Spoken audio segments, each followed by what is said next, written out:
Cornell and Harvard say that the optimum amount of meat in a healthy human diet is precisely 0. Water, as you know, is the new oil. Nations will soon be going to war for it. Underground aquifers that took millions of years to fill are now running dry. It takes 50,000 liters of precious drinking water to make 1 kilo of beef.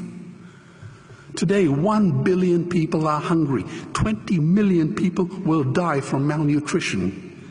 Cutting meat by only 10% will feed 100 million people, and eliminating meat will end starvation forever.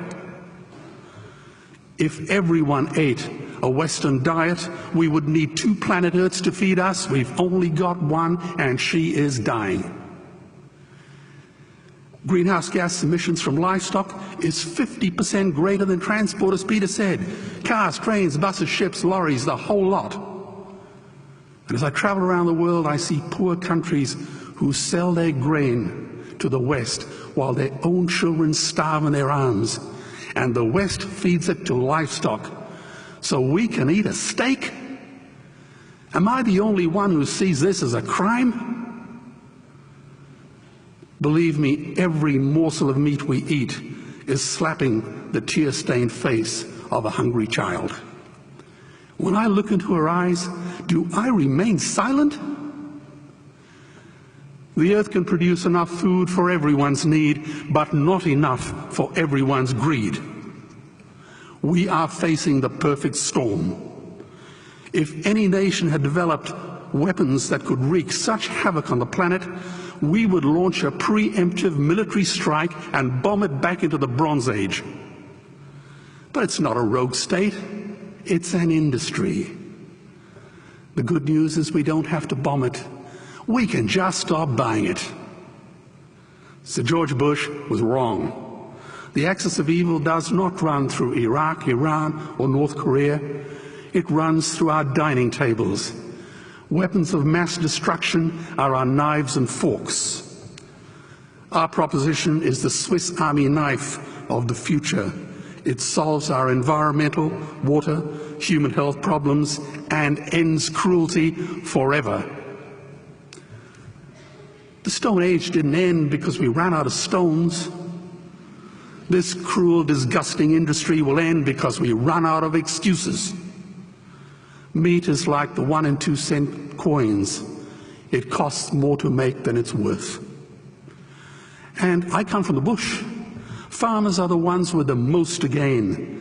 Farming won't end, it would boom. Only the product line will change. Farmers would make so much money they won't even bother counting it, and I'd be the first to applaud them. Governments would love us. New industries would emerge and flourish. Health insurance premiums would plummet. Hospital waiting lists would disappear. Hell, we'd be so healthy, we'd have to shoot someone just to start a cemetery.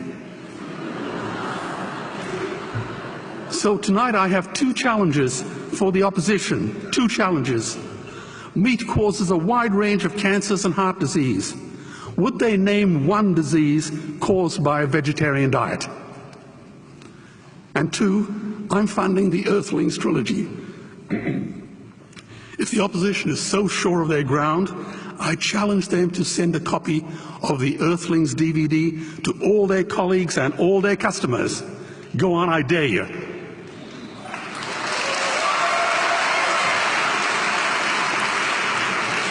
Animals are not just other species, they are other nations, and we murder them at our peril.